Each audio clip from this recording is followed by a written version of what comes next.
தமிழ்நாட்டிற்கு சமக்ரா சிக்ஷா திட்டத்தின் கீழ் ஒன்றிய அரசு வழங்க வேண்டிய நிலுவைத் தொகையை விரைந்து வழங்க நடவடிக்கை எடுக்க கோரி பிரதமர் மோடிக்கு முதலமைச்சர் மு.க.ஸ்டாலின் வலியுறுத்தியுள்ளார்.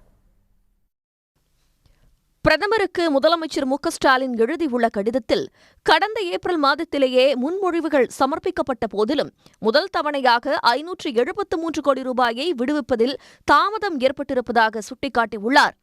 இது தவிர முந்தைய ஆண்டுக்கான 249 கோடி ரூபாயினையும் ஒன்றிய அரசு இன்னும் விடுவிக்கவில்லை என்று அவர் தெரிவித்துள்ளார்.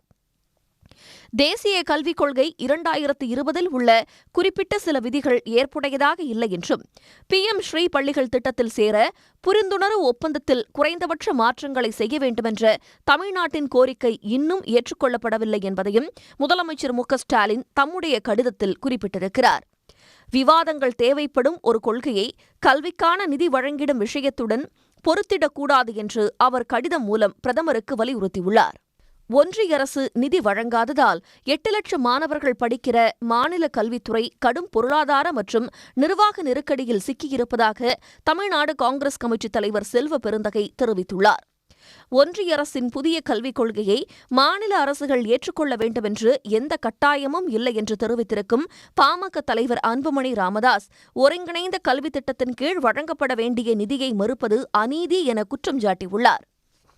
உடனுக்குடன் செய்திகளை தெரிந்து கொள்ள சன் நியூஸ் பெல் ஐகானை கிளிக் பண்ணுங்க.